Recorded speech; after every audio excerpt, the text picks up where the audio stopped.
Imagine a city where the sound of an engine can be a threat, and a glance returned the wrong way can cost you your life. Where people learn to tell a firecracker from a gunshot before they learn to read. That city exists, and its name is Baton Rouge.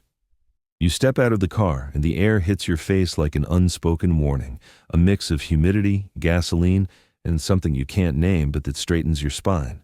Baton Rouge doesn't shout, it murmurs. And in that murmur are distant sirens, engines revving too hard, and a strange silence every time you turn a corner with no witnesses. Welcome to Baton Rouge, Louisiana, the U.S. capital of murder, according to the people who live and survive here. You won't find it on a postcard with the Mississippi River in the background, or on the stadium's Instagram on Saturdays. You'll understand it when your body tells you to walk with purpose, look little, and memorize your route before your hand touches the door handle. If you came out of curiosity, here, curiosity pays a toll. You don't need statistics to get it. The people explain it to you at the gas station, in the grocery line, at the domino table in front of a porch faded and splintered by the sun. Here, the problem isn't whether you can get killed, it's how many decisions back the mistake started, says a man with his cap low and eyes tired from measuring distances. He teaches you, without quite teaching you, the 3 rules you'll recite like psalms until you leave. Don't post your location, don't stay where you're not wanted, don't go back the same way. He says it with a calm that's scarier than a scream. In Baton Rouge, survival is a language. Some learned it before they learned to read. A sticky hot day. Outside a neighborhood store, a group of kids lean on a car that's seen too many winters. They have that mix of swagger and alertness that only exists where danger is routine. One, the thinnest, lifts his pant leg with a joking gesture to show a scar. 19. He says. First time at 19, second at 20. I still carry a bullet because the doctor said it was better to leave it there. Free souvenirs. He laughs, but it isn't laughter. It's a way to keep his voice from shaking. When you ask if he's thought about leaving, he looks at you like you told a foreign joke. Leave to where? No one's waiting for me anywhere. Here at least I know who might hate me. The blocks shed their skin like snakes, 2 streets toward the river and the trees cast movie shade, 2 to the north, and the shade comes from a pole with a camera on top, a glass eye that sees a lot and understands little. Baton Rouge is a map of invisible borders, the same gas station for 2 neighborhoods that can't stand each other, the same park with bent hoops where kids play at being grown-ups without knowing that here, growing up fast isn't a virtue, it's a warning sign. That side isn't yours. They signal with a tilt of the head, no words. And you nod even if you don't quite know which sides are which. The only sure thing is that the place you're standing in now belonged to someone else an hour ago, and will again in a little while. Some call this the murder capital, with the same ease others say city of jazz or seafood country. They don't say it to impress you, they say it so you won't be fooled. The worst thing isn't the bullet, adds a guy who looks older than he is. The worst comes before. That moment when you hear an engine cut and don't know if they came for you. The second when your phone buzzes at the wrong hour and you think it's the news you weren't expecting, but we're expecting. Baton Rouge trains your ear like a sad conservatory. You learn to tell a firecracker from a gunshot, a busted muffler from a slow car that doesn't want attention. Sometimes you're right, sometimes you're not. Ask about the police, and you'll hear 2 stories that overlap without touching. One says patrol cars circle, there are cameras, they've put more eyes where there were none. The other says those eyes look but don't always see. Uniforms show up when the party's over, and only plastic cups remain on the ground. Between the 2 lies the reality that won't fit in a speech. Neighbors who no longer call because calling can make things worse. Officers who prefer to wait for backup before entering certain blocks. Statistics that rise and fall with the month, the season, the mood. Baton Rouge can't be contained in a number, but a number can serve as an excuse. It's not just the violence, it's what violence does Monday to Friday between 9 and 5. Formal jobs that pay late, split shifts, records that lock doors like invisible deadbolts. An address no one wants to write on a form, a boss who asks if that scar means you can still lift boxes, a bus that doesn't arrive on time, and a supervisor who doesn't forgive delays. The street, on the other hand, pays cash and immediately, even if the price comes later with impossible interest. What would you do if at 16 you needed money for the house, throws a girl with stone eyes in a teacher's voice. I'm not talking sneakers, I mean food, lights, diapers. You have no answer that holds. Baton Rouge lifts it from your pocket like a pickpocket. The gun isn't a symbol, it's a tool. No one gives you a philosophy lecture when they ask if you're carrying. I carry so they don't kill me, not to kill, they repeat like a mantra.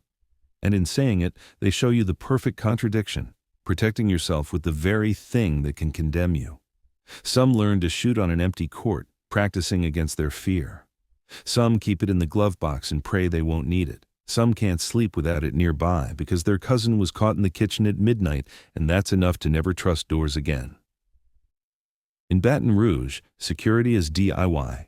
Bars, dogs, watchful neighbors, a WhatsApp chat, a prayer, and sometimes a gun. Then you hear the code that replaces the code. No telling. Don't say anything.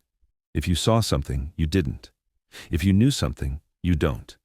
It's not movie romanticism, it's fear accounting. Talking makes you a target. Silence makes you a statistic. Between target and statistic, too many people choose to keep breathing.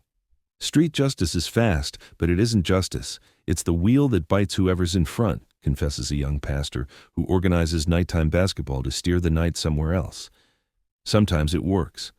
Sometimes, when the first siren wails, they're already packing cones and bottles because they know the game is over.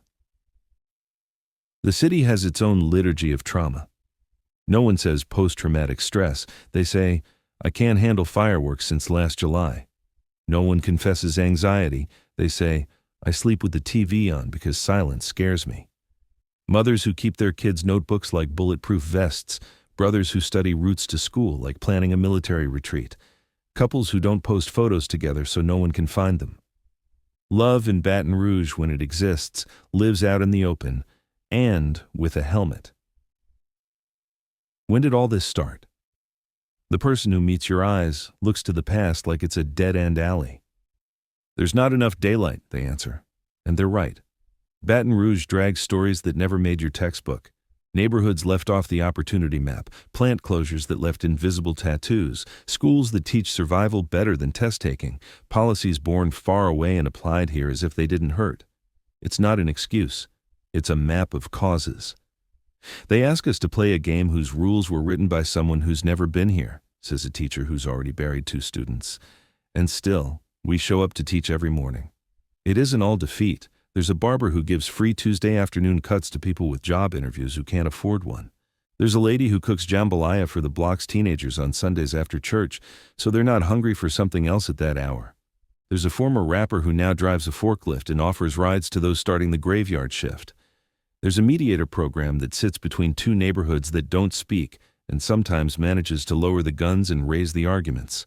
Baton Rouge doesn't just bleed, it stitches. But the street's pull is a shiny magnet. Fast money, recognition in your zone, the feeling, wrong but powerful, that you control your story. They talk about last man standing. And it sounds like a video game until you understand there are no screens or rewards here, just funerals where children no longer ask why everyone's wearing black. We're not a gang, many repeat. We're family. And when they say it, it's not a cover. It's an accurate description of how bonds form where the state shows up only as a tax or a siren. The problem is that when that family loses someone, they don't buy flowers. They buy time to look for whoever's responsible. And so, the wheel keeps turning. Patrol cars pass by. Sometimes they stop just because a group is gathered. ID. What are you doing? Clear the sidewalk. The friction is constant.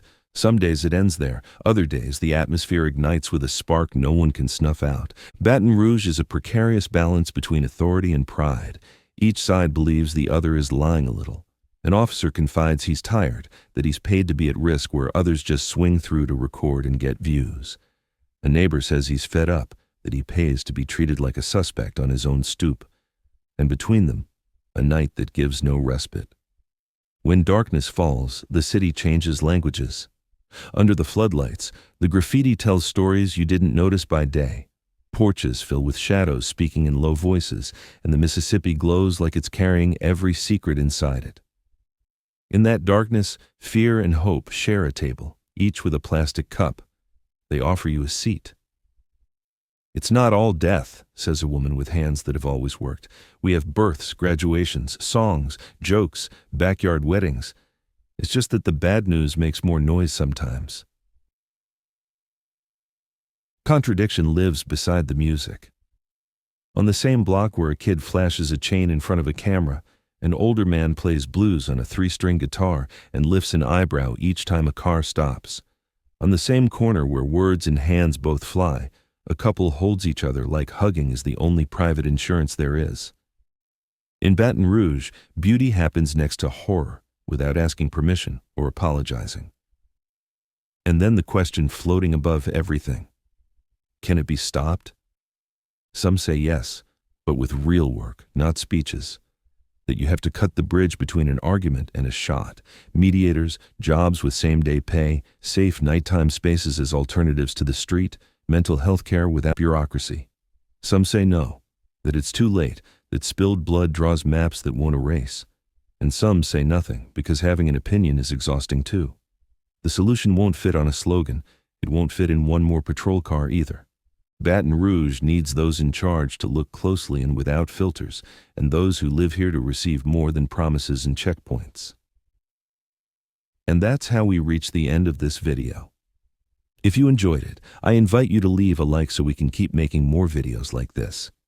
Don't forget to subscribe and turn on the notification bell so you don't miss any of our new content. Have a great day. See you next time.